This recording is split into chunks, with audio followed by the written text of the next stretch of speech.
vậy với cô COVID-19 vang in COVID là bùa à hey biết cái nào in không nó cắn này thì ta lâu à chứ mình đi vang chuan vui lệ khata cắn phiệt ngay reng lâu lệ cắn ngày sặc ngay reng lâu trong cắm thar cắn nụ lao lòng ta trong cắm thar tam ta còn so cả quarantine tí te lockdown tí te chứ mình cả là cho thiếu bôi mỏ tắc mấy abikin rong ball tu te cắn phiệt ngay tu trong cắm còn suộc ta chú live streaming cắn tí te online service cắn tí te tin chú mấy bia là mà chuan anh tin là cái salmon YouTube hoặc cái Facebook hoặc cái YouTube hoặc cái live Facebook hoặc cái live tí thế vậy là khata trong cái mà chuộc thút mà chú không về là vậy là cái lũ tạc thút à cho nên cái phiết nghe tour lệ cái nên dịch tiền nghe tour subject thar câu khana aron lũ ta begin thalai rong ball tu te tan thì cái phiết nghe tour alo ni ta ni chú advantage social media là big data service hiện in dịch tiền này hi nasa takin ang kalpui thina chung unmaterial te chu kan society mil tu nan han herrem pain in zirtina kalpui chautan kan tum dona voina chuanin a introduction ang chawin kan kal dona pathian in remati a kan dam that zel chuanin tlemin kan ma kan son chho zelanga helam digital khovel le hemi media lam pang khrim khima in zirtina lam hi ronda chu zel kan tum chho dona ni ole tu lai kho ve la ka soi ta ang khan voi le khata online in khom ti trong camera chok thar thut ma chu tiang lo ni ta ka chuanin thil poi mo tak point sang helai hian ka ron zia ka chung te chu abi takin rong ball tu te le kau khan khoi tu thalai khoi tu tem mun takin hi kan lo ngai tu a thaw me ka point ma sabera chuanin danglam tu ra ni ti hi ni biak in kan an ti te câu khăn cái này thì ta hiện cú ta sặc in cái đi luar rồi luôn ngal thế này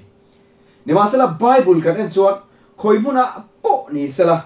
mình cái này tổ khom na tổ phát chọn cái phát hiện này mình tel pui dễ là tiệm này chúng mình đi vàng chọn biết in là mà cái chọn này thu hil tu in pulpit thu soya chú cái chút nó theo ở trong cái lầu đông sông ta cái này lấy chọn là va thật tất nhiên cái lầu đông sông ta chân chọn an Bible chia rằng cái Bible là cái lầu in về ta này đi mà sẽ là với đi chọn camera mang in stage thu hil tu emo min zirtir tu kharom ding chuak ta chọn angai khatu te chọn mani in theo ở trong in cái chút mun cái sitting room te chân chọn cái bedroom te pon yang chú mi chọn cái phone mang te le cái TV mang te cái lầu in ta này chú tiếng anh ta cả chọn cái phía tu ra chú pulpit khát chú alom ta này social media platform mang in TV screen emo phone screen emo kha pulpit alom ni ta chú ta chọn angai khatu ero chú mani in theo cái lầu ta chú đang làm ta này chú ta tắc chọn pom ngai cái này ta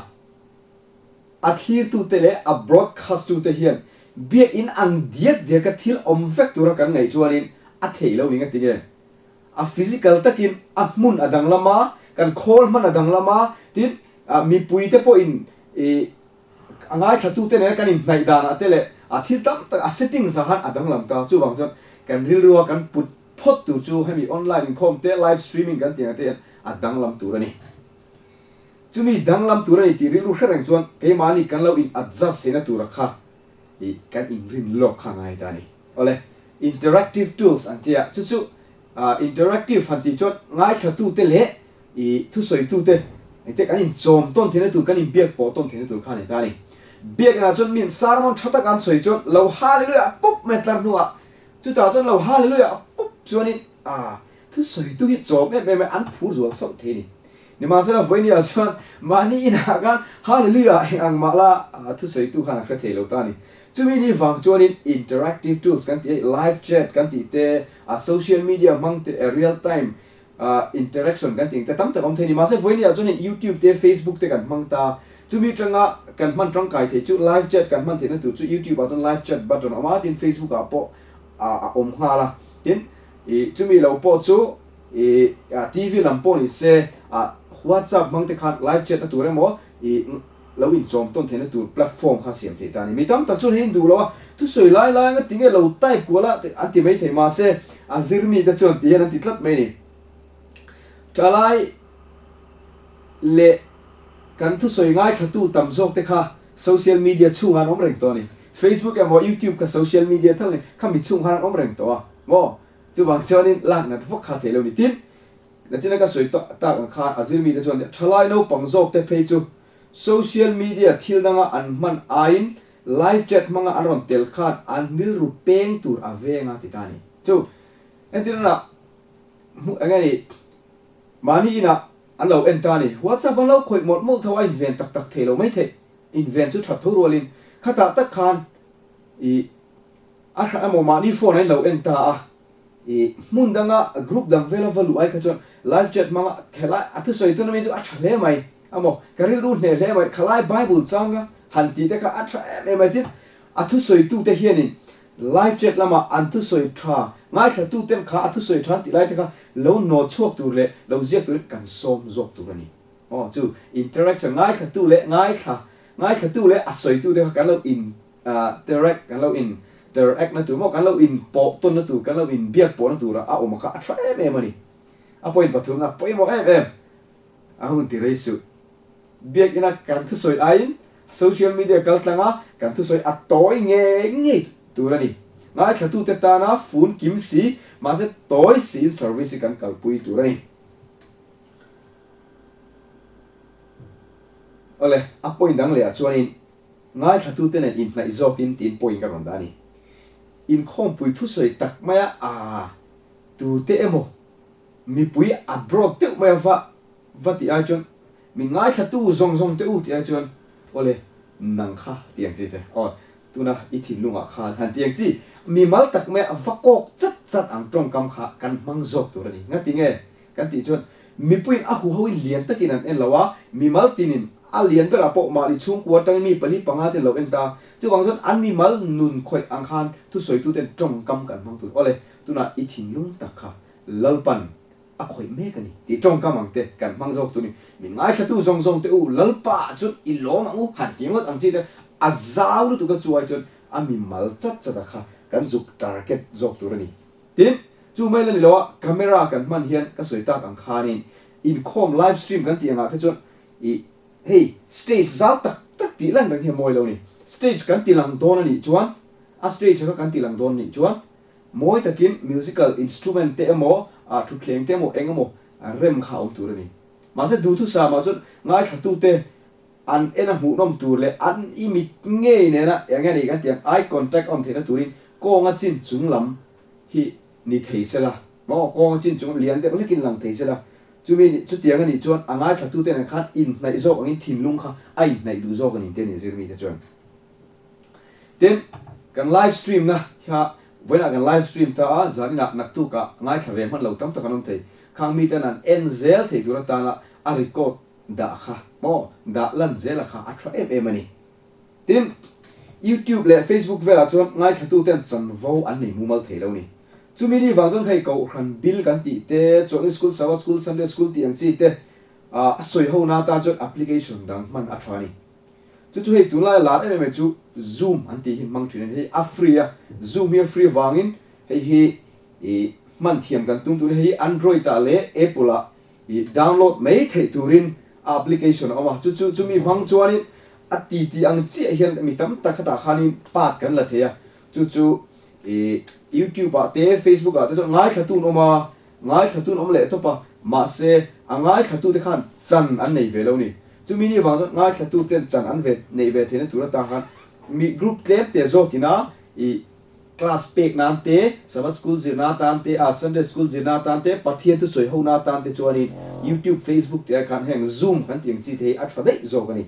ti kha hriat a thani ole point dang le a chuani ko khan hian digital manghen a member te angai sakani ti atilang nge tu he na kina a ai thu zo le ai chip chia zo kin i pangani a adanga kalaron soi lenga ta he kan soi du chu tuna lockdown lai po hian kan hriat dang tu chu ko khan te kan member te kan mangai ni ti a WhatsApp mangte Facebook mangte mo i ente kan tiang social media shim kal tang te a digital mang shim kan tilang ve reng tu ni i mun then khata chon an member te ne na khan hriatin an chuwa kan member te ei tur nei lo te nom chon kan biak in chulai huna chuan ei tur mamo tan la tur ome ti emo a then chuan in kan ko khan member te mà mọi này ông chuan hay cắn cầu khăn giết tu nè na em cắn upa nè na in report tu này thì thế khá WhatsApp để anh in thon chăm chỉ chỉ này khá khá ngắt tiếng nghe cắn tiếng tu cầu khăn thế hiện cắn mang này thì cắn member thế khá biết cái nào cắn in free mà sẽ tu nào với nhà cho nó hard over digital mang in cắn in free reng tu này then point dang le chuan thu soi tu le ngai thla tu te arua la tong trai ho na ei enga ni hun kan nei atha chu tiang tu thu soi tu te tu na khan ni no muna lo tong trai ve ula ke pokan tong trai nge ti se la ti chuan a hu ho in tong trai nga ngai thla tu te pon lo tong trai ve ka trai me ma chu tiang at kan ti thei lo ni pon thu soi tu helai pat la tu hian lo hlir tu te tan tong trai na u su ni kan mang sia thin tu ni chu chuan in nasa takin hlir tu te hnuk na ya tin kan ngai sakani ti kha atilang bokani tin point dang le chuan no pang zok te ngai kan ngai thlang tur ani upa zok le ko khana hroi tu ringot te chu annuna digital thil aron tam ve to lo chuang chuan no pang zok te idea hi hetiang huna hian kan ngai tha me me tur ani lo ni mo tiang huna hian in ei ke ma ngai po hi digital thil atiang technology kai hnoi thila ka thokani ma se voi khachu games pakhathi install ka duwa ti chuanin install ka duwa ka thian pa fa pa kum so mi lek khan lo thiam ke khan kan zong thina google sa eng ting ha install dan tur ka ti ka zong thina ka mulo ma se ka thiam pa fa pa no pang kum so mi lek khanin apa em hetiang hian ti tu ne te mi thil zet zet ma mak kha ti khop ma chu wang chuanin upa zok te tenga hianin kan thua ka chak to lawa thil thar kan mang zung to lawa idea thar lam kha thei tu chu no pang zok te kan ngai thak fo hi thani ole point dang le chu kan mem bar de ko khra de kan train tu rani digital cover la hian no pang zok chu kan dak chuak te mek mai ma se upa zok te na chang an na khelawa khatia kan nui zat mai lo tak tak ka chu YouTube en da ti te Facebook man da ti mai po inzir ti ngai chu ma upa zok te kha te social media platform an da chu ve te na tura tan te khanin ko khanian training te about sai forward em mai ni point to pera chuan hei ka soi rei to lo toy te chawin ka ti don ka ti khana china na kina point dang video danga ka lo soi le do na point dang pathin rema ti chuan kan ron ti chho photo tu ra ngai la tun buai chung hi chuanin ti chuanin point to pera tan chuan thil tharani ti kan po mangai ni tu mai kan lama sak tak tak lawa chu wang jot mi tam takhian an mang thiam kher lawang kan mang thiam hal kher lawang ma se thil tharani wangin chu thil thara chu man thiam tumin kan nuna change lo thleng don ti pomin kan pom thiam mangaya online in khom kan ti te online manga tholom han la khom kan ti te online manga engeni tong try kan ti ka raw lo rewa khiat kha ati chi lo chu wang chu ni khatiang thil thar kan nuna lo thleng ni wang khan khatiang ang ne na kan nun kan merem the na tur han kan nuna change lo thleng thei turin ril ru in ro mana thui tak ka lo siam lo ka ngai ni ola khi tu zong song te he video hi lo pui thuk ka base ya bikin ko khan thalai hroi tu te le ko khan hroi tu ten lo pui ka base ko khan base we he tiang la pang video hi kan on ti chok chho zel do nia ole on traffic ole